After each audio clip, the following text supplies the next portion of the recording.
Sino mang mahilig sa social media, sino mang mahilig sa iba't ibang social media platforms ay naging biktima na rin ng fake news. Sa lahat ng tao, pinakamapanuri ang mahilig sa social media at mag-social media. At hindi rin naman siguro ganoon na rin kadali para sila'y madala o mabola ng anumang kasinungalingang makikita nila sa iba't ibang social media platforms dahil mapanuri na sa paniniwala ko ang isip at kaisipan ng sambayan ng Pilipino kaugnay sa fake news o klarong mga pagkakamali o maling mga balita kaugnay sa mga nangyayari sa ating mga opisyal o mga individual na kaibigan natin o kakilala.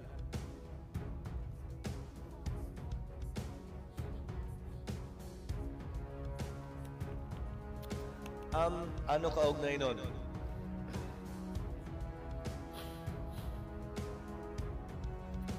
Bahagya, oo. Can you ask a specific question?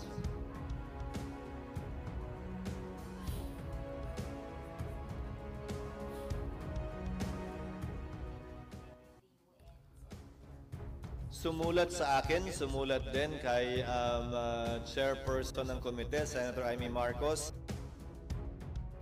na ipinukol ni Senator Marcos. Kung maalala nyo, ito ay bugso na naging desisyon ng Korte Suprema noong mga nagdaang panahon kaugnay sa EO 464 na pinasa ni dating Pangulong Arroyo.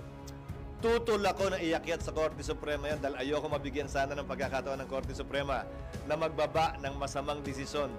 Pero pinagpilit yan ng mga kasamahan ko noon at ang resulta nga, kinatigan ng Korte Suprema at naging parte ng batas natin na legal ang executive privilege kaugnay sa anumang pagdinig ng Senado man o ng Kamara. Pero ang posisyon ko kaugnay ng executive privilege, hindi ito pwedeng gamitin bilang isang blanket privilege. Ito'y pwedeng i-invoke lamang kapag ang tanong will tend to involve or include executive privilege. Hindi yan rason para hindi dumalo o mag-attend ng pagdinig.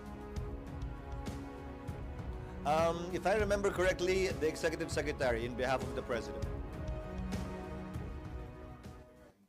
Hindi na, inalam ko na lamang sa pamamagitan ng kanyang legislative staff kung natanggap na nga ba niya yung liham na yon.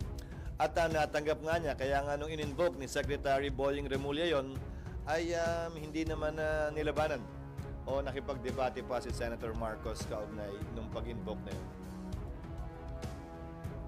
Patanong lang pala, hindi.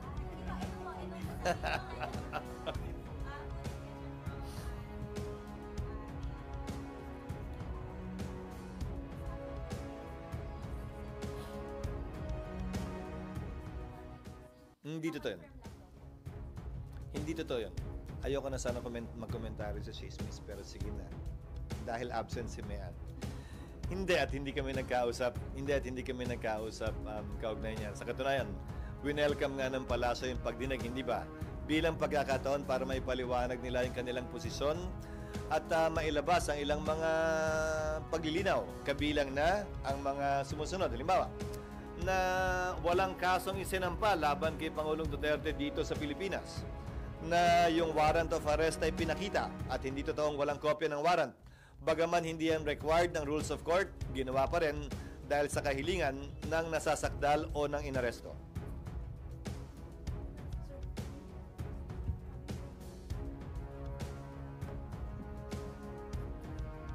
Alin doon? Which one?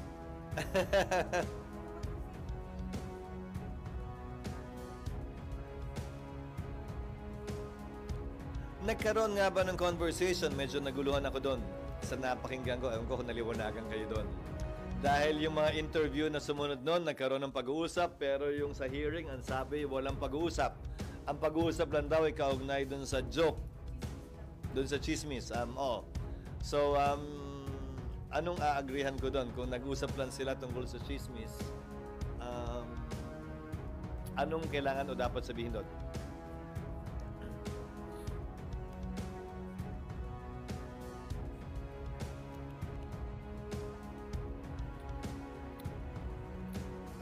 Pinresenta yung warrant, merong warrant of arrest. Ang posisyon ng pamahalaan ay bagaman yung bansa ay hindi covered, yung mga individual na may warrant of arrest ay covered. Bagaman hindi tayo bahagi ng ICC, sumunod tayo sa hiniling ng Interpol at gaya ng sinabi ko kanina, at wala daw kasong isinampa dito. Tulad ng binanggit ko sa inyo nung una. Iba siguro ang sitwasyon kung may kaso dito, dinidinig ng husgado sa Pilipinas, tapos dinala natin sa ibang bansa yung akusado dito para husgahan siya ng dayuhan at hindi ng kapwa natin Pilipino. Pero walang kasong pending dito eh. By contrast, tingnan mo naman yung kaso ni Congressman Teves. Andito yung kaso. Hinihikayat natin ang Timor-Leste na dalhin dito yung akusado para harapin niya yung kaso dito sa Pilipinas sa harap ng mga Pilipinong hukom. Yun ang pagkakaiba marahil ng dalawang yon. Sa kaso ni Congressman Teves, may pending case dito.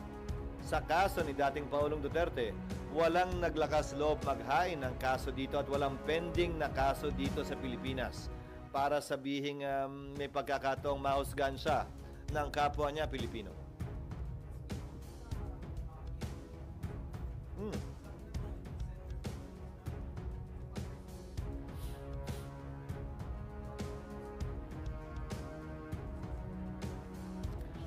Sa pagkakaalam ko, ang diffusion order at red notice ay pareho. Ang pinagkaiba lamang ng dalawa ay confidential ang diffusion at hindi confidential ang red notice kung saan pinapublish ang isang red notice sa lahat ng miyembro ng Interpol. Hindi para sa akin na sagutin nyo na nag-iso ay Interpol. Sinasabi ko lang yung pagkakaalam kong pagkakaiba nung dalawang yon. Ang epekto'y pareho sa pagkakaunawa at intindi ko. Pero yung isa ay confidential, yung isa ay nilalagay nila sa internet, sa website nila. Sir, yung, di ba, bago mag-hearing si Senator,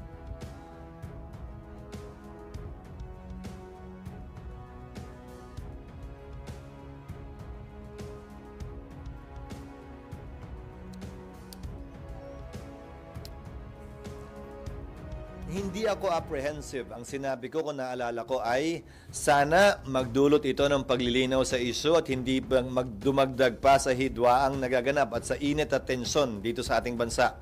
Sa pananaw at palagay ko naman ay hindi nakadagdag dahil nga may mga paglilinaw na ibigay ang magkabilang panig kaugnay sa bagay na ito at nakapagsalita.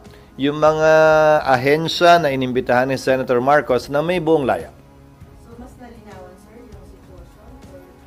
Para sa akin, dahil maraming mga katanungang nasagot, tinigil na nga lang yung hearing, di ba? At sa ngayon, wala pa naman yatang pangalawang hearing na ini-schedule.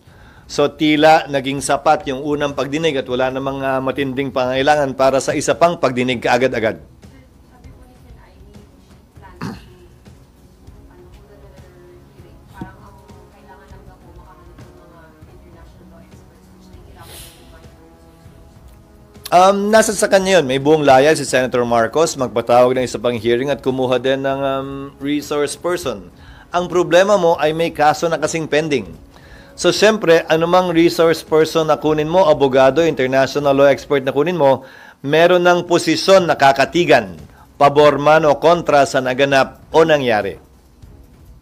Yun lang sa executive privilege. So, how was it, worded, sir? I mean, paano siya in-impart sa inyo yung request for executive? They simply cited the Supreme Court decision that held executive privilege to be validly invoked by the executive branch.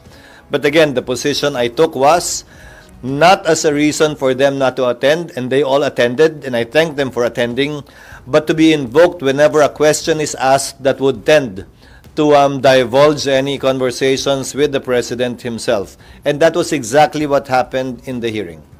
So, pwedeng share niyo yung letter? Hindi ako nag-reply. Hindi naman kailangan i-reply dahil natanggap ko yung sulat that same morning. Ang FYI lang. Pwedeng share, Parang FYI lang naman yun. Kasi nasa Supreme Court decision naman yun eh. pwede niyo kami bigyan ng Tatanungin ko, baka pwede ba yun? Minister, public document. Parang hindi naman yan. Wala. May nakalagay po na hihingi daw po sila ng mga set of questions. Pwede po ba yun? Hinihiling yun kaugnay ng question hour. Pero hindi naman kasi ito question hour. Ito ay investigation, inquiry in aid of legislation. Hinihiling lamang in advance ang mga questions sa mga kalihim kapag ka question hour ang involved. At yan ay nakalagay sa aming rules, yan ang nakalagay sa saligang batas din. Pero hindi question hour yung nangyari sa pagdinig na isinagawa ni Senator Amy. Kaya hindi kinakailangan magsumite ng mga questions beforehand. So, maiksi lang yung letter, sir. So, maiksi lang yung letter. If I remember, 1 page lang.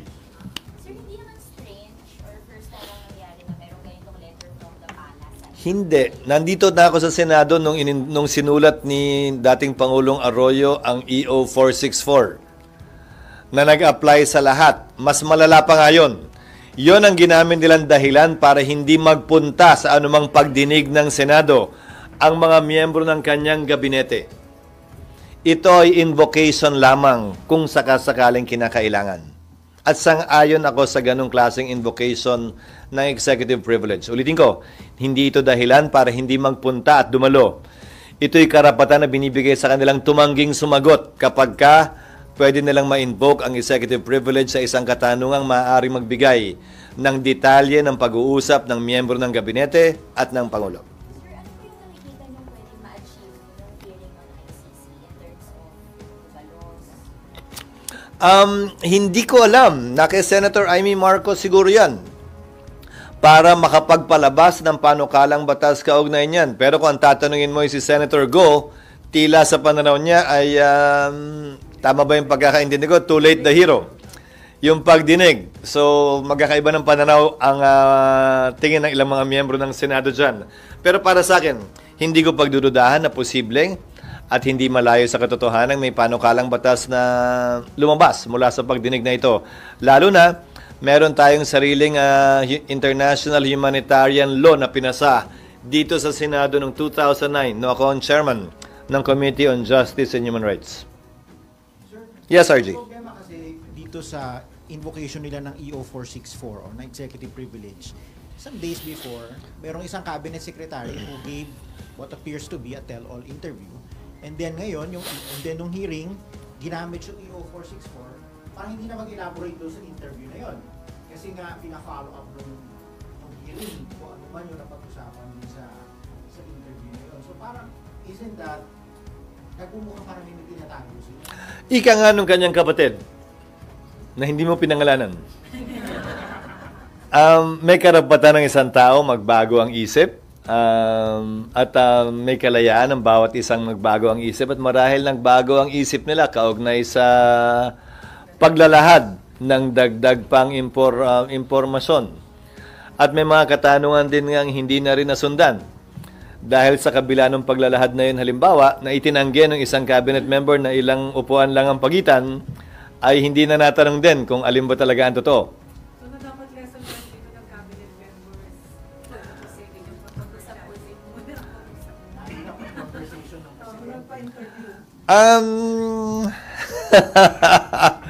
Hindi para sa akin na pagsabihan sila, pero nung nagsimula ako sa politika o sa larangan ng serbisyo publiko noong 1998, hindi naman sa may tinatago, pero palaging less talk, less mistake. And then, sir, si Vice President sabi na sa virtual appearance niya sa hearing, pinuna niya yung kawalan daw ng action at AFP when his father was being arrested. What do you make of that? At saka, how do you look at Secretary Teodoro's response? Sabi niya, support sila sa PFP. Alam mo, hindi ko rin maintindihan yung concern na yun ng ating Vice President.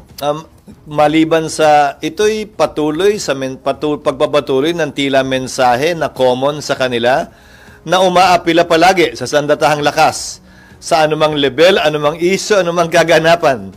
Dahil hindi ko rin maunawaan kung ano yung apila niyang sinasabi kaugnay nun na yung Presidential Security Command daw ay under ng AFP.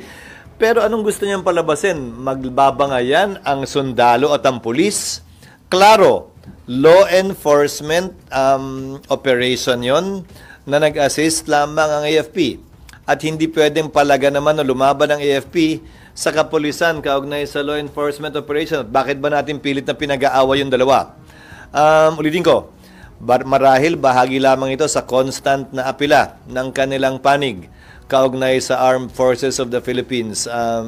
Nakampihan marahil sila o magkaroon ng posisyon o paninindigan sa ilan sa mga issue na involved sila. Tsaka sir, pinoint out din na yung Villamor Airways where the president was arrested ay military facility. So, parang, wait, Well, ulitin ko, tila pilit nilang dinadamay ang sandatahang lakas sa iba't ibang issue na hindi naman dapat talaga at wala namang issue. Dahil facility man yan ng police, facility man yan ng sundalo, facility man yan ng executive branch o ng kongreso, ang law enforcement operation ay law enforcement operation pa rin. so yun nga parang gusto nila sumali ang AFP. So, pero kayo sir, saan ba dapat tumayo ang AFP sa sitwasyon? Hindi dapat mangampi ang AFP kanino man. Dapat tumayo sila sa likod ng chain of command at ng saligang batas sa ilalim ng commander-in-chief natin. At hindi para sa kanilang maglaro ng politika at pumabor sa isang kulay o kabilang kulay man. At sana, tigilan na rin yan ng magkabilang panig kaugnay sa panunuyo sa ating sandatahang lakas dahil hindi natin ginugusto, hindi natin gusto na sila'y manghimasok kada na lamang may hindi pagkakaunawaan ang mga politiko sa ating bansa. Hindi nila trabahong maging referee sa anumang issue political sa ating bansa. Sir, meron information po na nung after the arrest of the president, dumami yung fake news na especially yung mga negative against the administration. Do you have the same observation and what can you say about it? Normal siguro dahil siyempre maraming nalungkot, maraming nagalit, maraming nainis, nakapanalig, kakampi ng pamilya Duterte. Rason para maglabas sila ng kanilang hinanaing at sama ng loob. Pero hindi pa rin lisensya yun para sa akin na gumawa ng mga inventong kwentong pinapasa nila bilang katotohanan. Ulitin ko, hiwalayin natin ang opinyon sa pagpepedel, pagpapalabas na impormasyon na sinasabi nilang totoong balita o totoong nangyari. Sir, mga more than 10 days after the arrest, parang humupa na ba yung mga tawag doon, yung mga maiinit na pinupost sa media as compared doon at ngayon? Wala kasi sa timeline ko yung mga yun eh. Ang timeline ko, showbiz, hindi politika kaya hindi ko nararamdaman kung humuhupa nga ba o hindi. Palibasa kayo, ang timeline kasi ninyo ay puro yung mga kaganapan sa politika. So, hindi ko nararamdaman kung lumalala ba o humuhupa nga ba.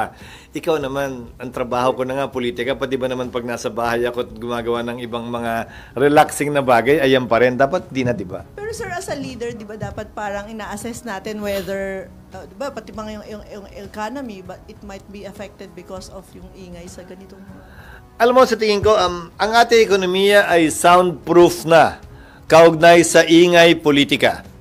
Kung matitingnan nyo ilan sa mga basic economic indicators, hindi naman tila ito naapektuhan ng ingay ng politika. Mapa-impeachment man o itong kay dating Pangulong Duterte. Halimbawa, bumaba ang inflation natin ng mula 2.9 to 2.1% month on month. Di ba? Bumaba na rin ang presyo ng bigas, bagaman hindi pa sa level na gusto natin. Ang unemployment natin ay pinakamababa sa mga nagdaang taon at ang employment rate natin ay isa sa pinakamataas din kumpara sa nagdaang 4-5 taon. Ang collection rate ng BIR nasa 16.7%, pinakamataas sa nagdaang mahigit 2 dekada. At malapit na tayo mabigyan ng A, yung inaasam-asam natin, at tayo nasa A- at BBB+ rating na ng ilan sa mga rating agencies. Sana ito'y magpatuloy at patunayan talaga na ating ekonomiya na soundproof na ang ating ekonomiya, hindi apektado ng ingay politika. Sir, kailangan ba bang gumawa ng batas para maging yun ang nakalat ng fake news? Meron kasi bill, sir, si Senator Joy, ina-add yung fake news doon sa ating mga crimes sa cybercrime prevention. Alam po ninyo, ang libel ay isang krimen na pinaparusahan ang pagsisinungaling. That's why in libel, proof of the truth is a defense. Di ba?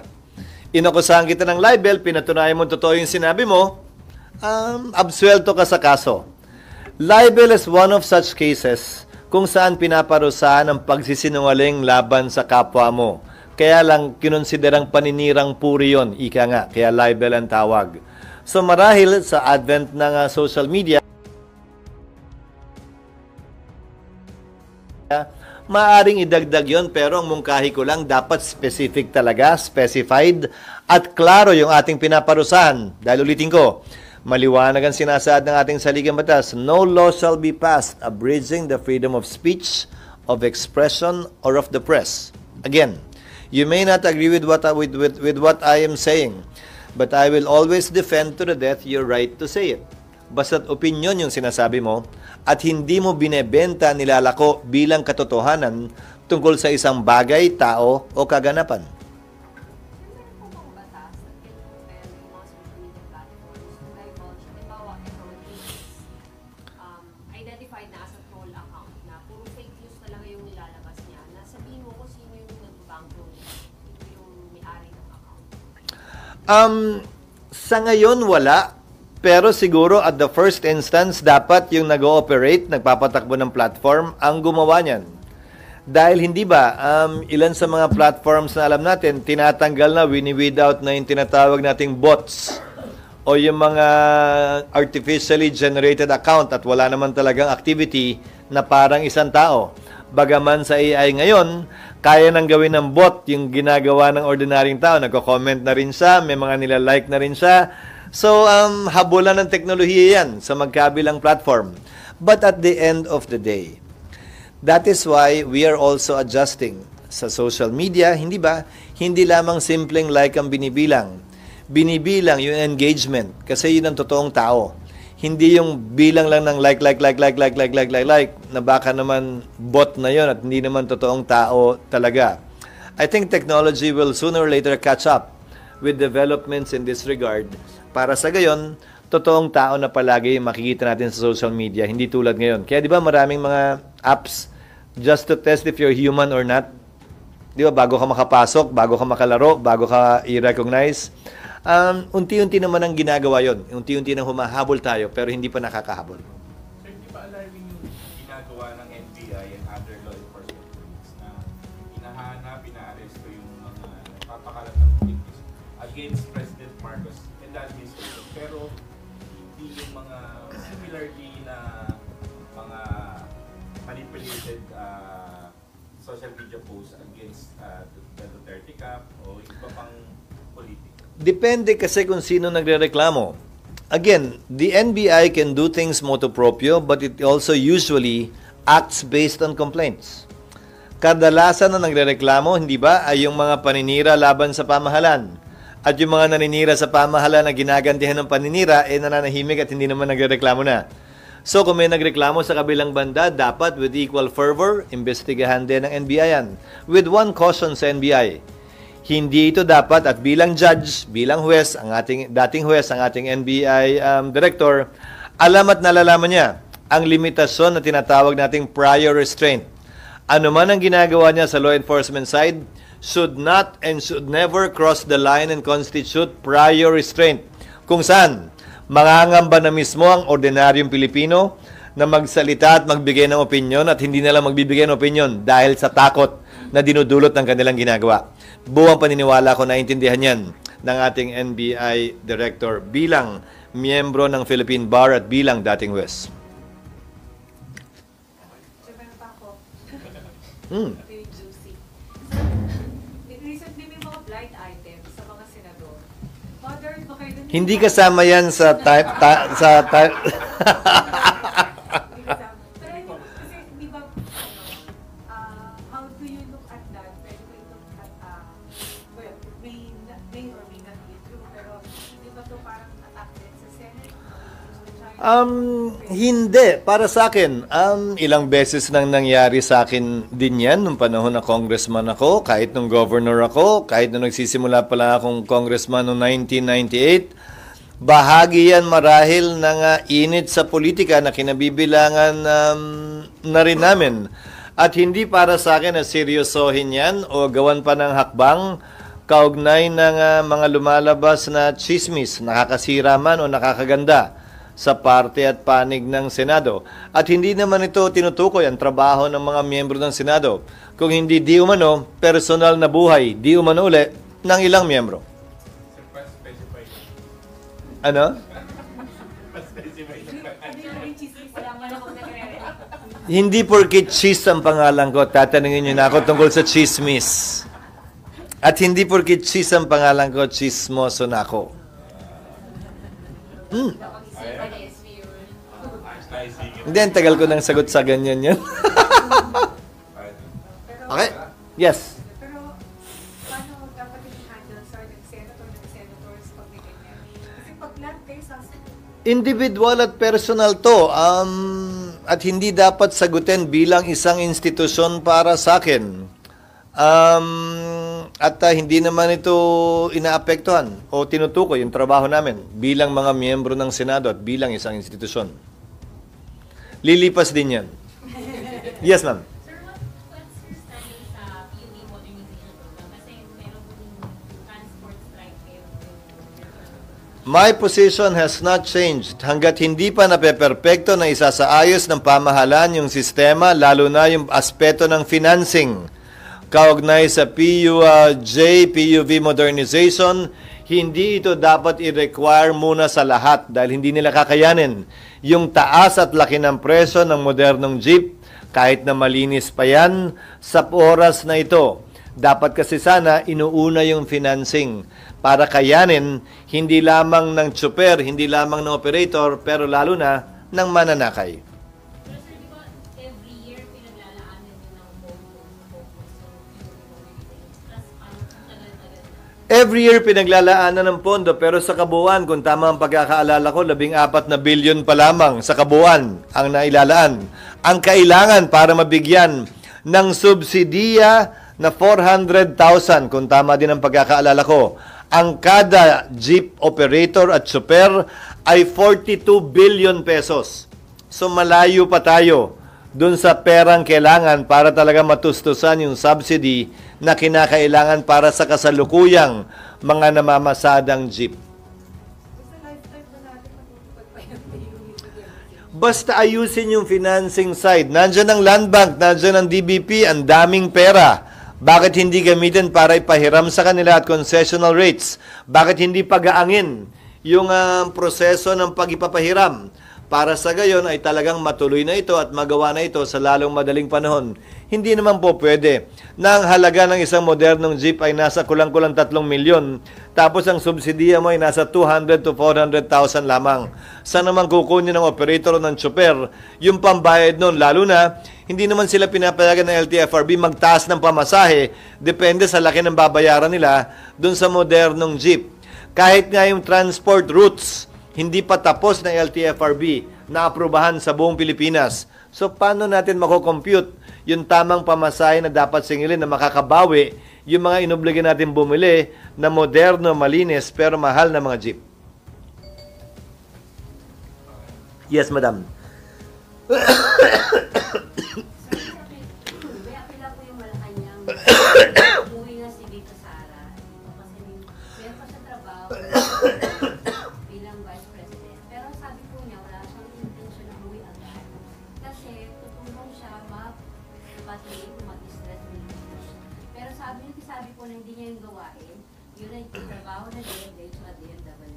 Tama po ba yung kahilingan ng palasyo na umuwi na siya para sa kung sino man niya yung iba yung trabaho? Kahilingan ng palasyo yan o ni Yusek Claire? Yes. Hindi, tinatanong lang kita.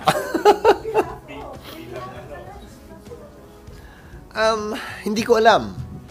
Dahil hindi ko pa naman narinig ang Pangulo magsalita kaugnay sa bagay na yan. Hindi na miyembro ng gabinete si VP Sara, so ang kanyang trabahong ginagampanan ay bilang ikalawang Pangulo.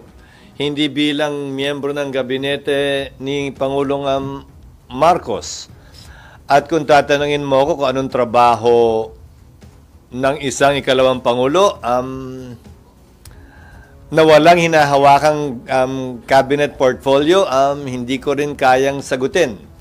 Dahil sang-ayon sa ating sistema, ang pangunahing trabaho ng ikalawang Pangulo ay magsumikap, mag-aral at maging handa kung sakasakaling may mangyayari sa Pangulo. Pero walang nakasaad na mga bagay na specific na kailangan gawin ang ikalawang Pangulo. Maliban na nga lang kung meron siyang cabinet position na hindi niya pwedeng iwanan at dapat gampanan. Ito kayo sa parang dedication na Alin? Duplication of Anong ibig sabihin mong duplication of duties? yung sinasabi mo kasi, Bibigyan kita ng halimbawa.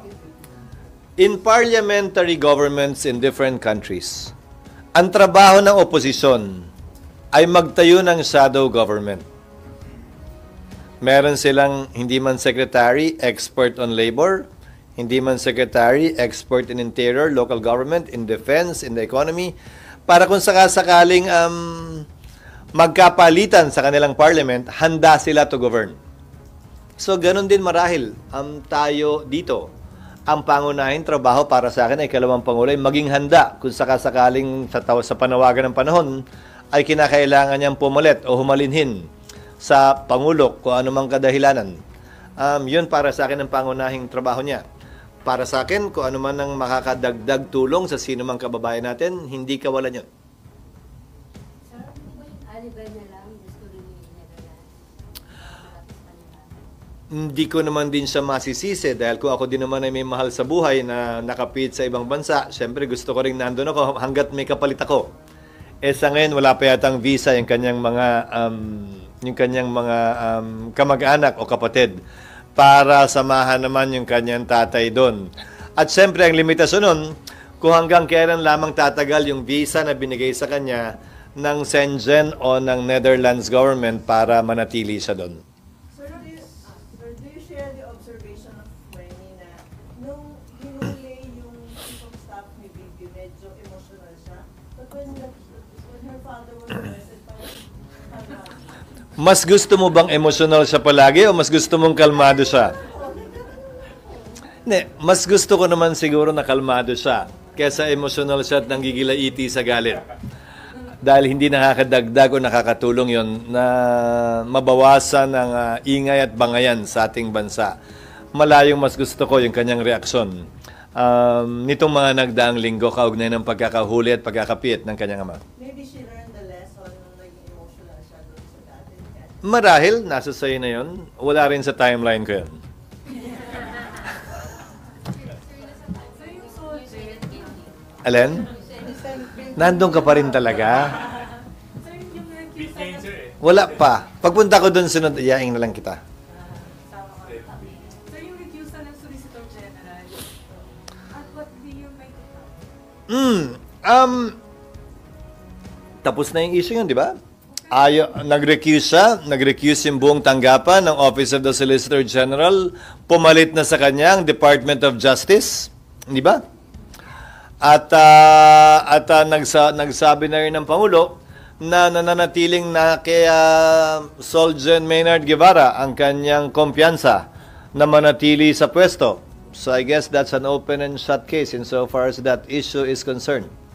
Pero yung dinala niya yung buong soldier, hindi yung sarili niya ng buong soldier yung pinag-release. Kasi naman, paano magkakaroon ng hiwalay na opinion ng Solgen sa sino mang mas mababa sa kanya sa Office of the Solicitor General? Nagpahayag na siya ng kanyang posisyon at paninindigan kaugnay sa isyong yan. Magiging kapanipaniwala ba yun kung yung kanyang deputy ay magkakaroon ng iba ng pananaw? Samantalang nung binahagi niya yung posisyon na yun, dala niya yung buong Office of the Solicitor General. Pero sir, okay lang ba yun? Na basta siya, hindi, masasabi siya na hindi niya i-represent. Wala bang Tiyak ko, nagkausap naman siguro sila, kaya nga nananatili pa rin ang kumpiyansa ng Pangulo sa kanya. Dahil kung hindi, at kung walang abiso yun, marahil iba ang kinalabasan. Would that not weaken the case of the government? I don't think so.